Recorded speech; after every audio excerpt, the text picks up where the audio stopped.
Hi friends, मेरा नाम है मुकेश और आप देख रहे हैं एजुकेशन फॉर ऑल। तो आज हम लोग निमसेट कॉलेजेस विथ रैंक, ठीक है। अगर आप निमसेट का एग्ज़ाम देते हैं, फिर आपका रैंक के बेसिस में आप कौन कौन से एनआईटीज़, ठीक है, इंस्टीट्यूशन में एनआईटीज़ जो नेशनल इंस्टीट्यूशन, अभी टोटल कितना एनआईटीज़ है हम लोग के पास? टोटल 11 एनआईटीज़, ठीक है। वो टोटल 11 एनआईटीज़ में आप निमसेट का रैंक के थ्रू से एडमिशन ले सकते हैं। तो आज हम लोग यही डिस्कस करेंगे कि निमसेट में आपका कितना रैंक आए। जनरल कैटेगरी वाइज डिस्कस करेंगे, जनरल, ओबीसी, एससी, एसटी, ठीक है। आपको कितना रैंक अगर आपका आता है तो आप कौन कौन से इंस्टीट्यूट में आप एडमिशन ले सकते हैं या फिर आपको वहाँ पर सीट अलॉट हो सकता है। तो आइए देखते हैं। फर्स्ट ऑफ ऑल जो हम लोग की टॉप मोस्ट रैंक में आती है, one and only NIT Trichy, ठीक है। एनआईटी त्रिची के लिए ऑब्वियसली उसका कट ऑफ ज़्यादा जाता है।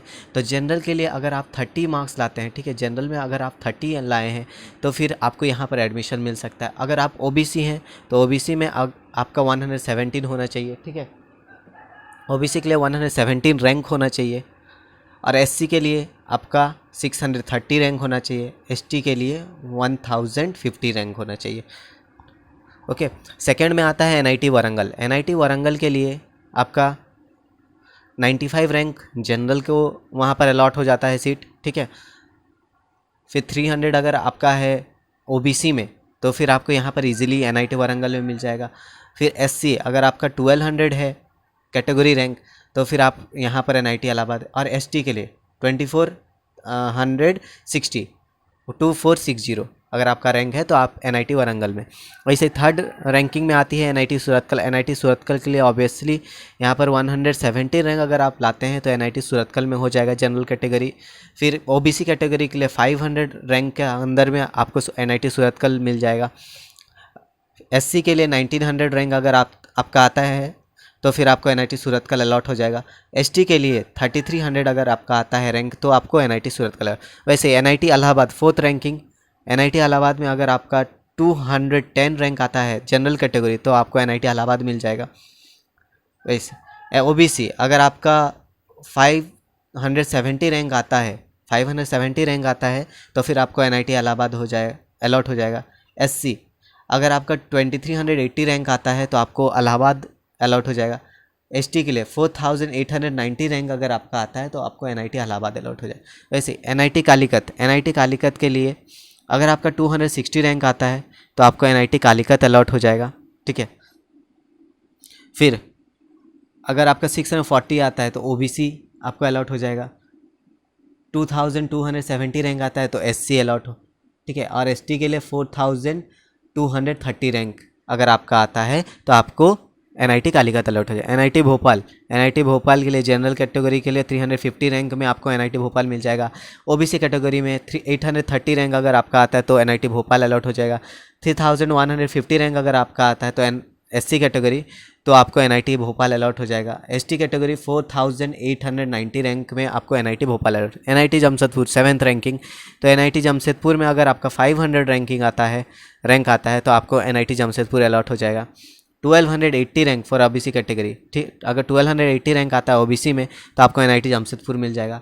3680 रैंक अगर आपका आता है एससी कैटेगरी में तो आपको एनआईटी जमशेदपुर अलॉट हो जाएगा। और 4895 अगर आता है तो आपको एनआईटी जमशेदपुर हो जाएगा ST category. NIT Kurukshetra 8 rank में आती है तो 500 अगर आपका 45 आता है तो फिर जनरल कैटेगरी में तो आपको एनआईटी कुरुक्षेत्र मिल जाएगा। अगर आपका 1590 आता है तो ओबीसी कैटेगरी में तो आपको एनआईटी कुरुक्षेत्र मिल जाएगा।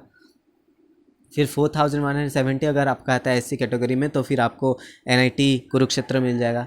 फिर 4890 पकड़ गए, 96 अगर आपका आ जाता है तो फिर आपको एनआईटी कुरुक्षेत्र इजीली मिल जाएगा। फिर 9th रैंकिंग में आता है हम लोग का एनआईटी रायपुर। एनआईटी रायपुर के लिए अगर आपका 365 रैंकिंग है जनरल कैटेगरी, अगर इतना आप ले आते हैं 365 के अंदर में तो आपको एनआईटी रायपुर मिल जाएगा। फिर 1700 में आपको ओबीसी कैटेगरी में एनआईटी रायपुर मिल जाएगा।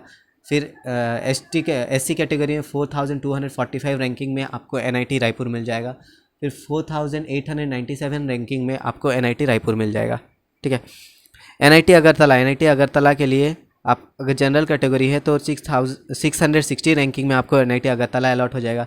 17 ओबीसी कैटेगरी 1710, एससी कैटेगरी 4260 4260 में, और एसटी कैटेगरी 4898 में आपको एनआईटी अगरतला अलॉट हो जाएगा। एनआईटी पटना जो न्यू एनआईटी अलॉट हुई है, इसका कट ऑफ अभी तक डिक्लेयर नहीं हुआ है, लेकिन अनुमान एक हम लोग बोल सकते हैं कि जो 600 से 700 रैंक के बीच में अगर जनरल कैटेगरी लाता है तो उसको एनआईटी पटना इजीली अलॉट हो सकता है। नहीं तो ये अभी तो मेनली ये तीनों NIT Raipur, NIT Agartala, NIT Patna, ठीक है, इन्हों में से अगर 600 से 700 अगर जनरल कैटेगरी कोई भी रैंक लाता है तो फिर ये तीनों एनआईटी उसको इजीली अलॉट हो जाएगा। 1700 से लेकर 1750 तक अगर कोई ओबीसी कैटेगरी रैंक लाता है तो फिर ये तीनों एनआईटी रायपुर, अगरतला, पटना में उसको अलॉट हो जाएगा।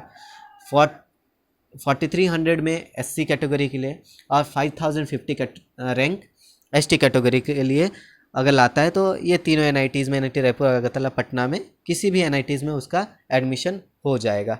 ठीक है, तो ये फ्रेंड्स मेरा डाउट था जब मैंने 2020 का जो निमसेट एग्ज़ाम जो दिया था, मेरा ये बहुत डाउट था कि कितने रैंक में मुझे कौन सा एनआईटीज़ अलॉट होगा। तो ये मेरा डाउट था फ्रेंड्स, आपका भी डाउट्स होगा।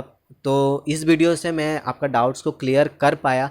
अगर फिर भी आपका डाउट्स क्लियर नहीं है फ्रेंड्स तो मुझे कमेंट सेक्शन में कमेंट कीजिए, मैं आपका डाउट्स को क्लियर करूँगा। ठीक है, तो ऐसे ही मैं आपके लिए न्यू टॉपिक से ऊपर में वीडियो बना के लेके आ रहा हूँ। अगर आपको वीडियो अच्छा लगता है फ्रेंड्स प्लीज़ लाइक कीजिए और मेरे चैनल के साथ जुड़े रहने के लिए चैनल को जल्दी से जल्दी सब्सक्राइब कीजिए। फिर मिलते हैं न्यू टॉपिक के साथ न्यू वीडियो में।